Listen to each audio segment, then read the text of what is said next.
मुझे बहुत खुशी है कि सब लोग आगे आके दूसरों की जान बचाना चाहते हैं। हर धर्म के लोग, चाहे वो किसी भी धर्म के हो, किसी भी जात के हों, सब लोगों के मन में एक जज्बा है कि मेरी जान बची, अब मैं किस तरह से दूसरों की जान बचा सकता हूँ।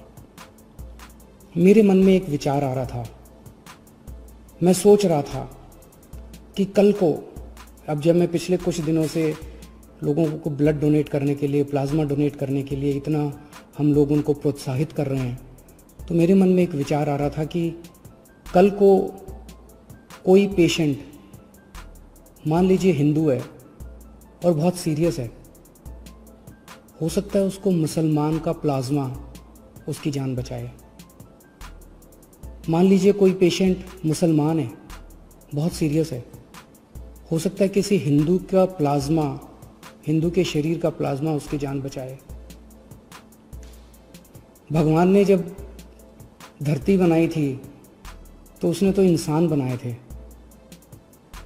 हर इंसान की 2 आँखें हैं, एक जैसा शरीर है, लाल रंग का खून है, उसी किस्म का प्लाज्मा है। भगवान ने तो हमारे बीच में कोई दीवार पैदा नहीं की। भगवान ने तो किसी किस्म के ये धर्म वो धर्म हमारे बीच में किसी किस्म की खाई पैदा नहीं की। ये तो सब हम ही लोगों ने की हुई है। कोरोना होता है तो सबको होता है ना, कोरोना तो हिंदू को भी होता है, कोरोना तो मुसलमान को भी होता है।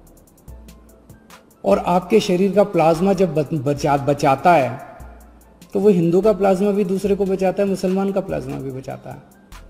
हिंदू का प्लाज्मा मुसलमान को भी बचाता है, मुसलमान का प्लाज्मा हिंदू को भी बचाता है। तो फिर ये दीवारें हम लोगों ने आपस में क्यों पैदा की हुई हैं? कम से कम ये कोरोना की बीमारी से हम ये सीख तो ले सकते हैं। अगर हमारे देश के सब लोग, हिंदू, मुसलमान, सिख, ईसाई, जैन, बौद्ध, हम सब मिलके एक साथ काम करेंगे, प्यार और मोहब्बत से काम करेंगे, तो ये देश को कोई नहीं हरा सकता। इस देश के सामने पूरी दुनिया को झुकना पड़ेगा। हमारा देश इतना अच्छा है, और अगर हम बट गए, आपस में लड़ते रहे, तो फिर कोई उम्मीद नहीं बचती है। तो मुझे लगता है इससे हमें ये सबक लेना चाहिए। अगर आपके मन में कभी भी कोई दुर्भावना आती है किसी दूसरे धर्म के व्यक्ति के प्रति, तो ये सोच लेना कि हो सकता है उसका प्लाज्मा कल को आपके काम आए और आपकी ज़िंदगी बचाए। Thank you.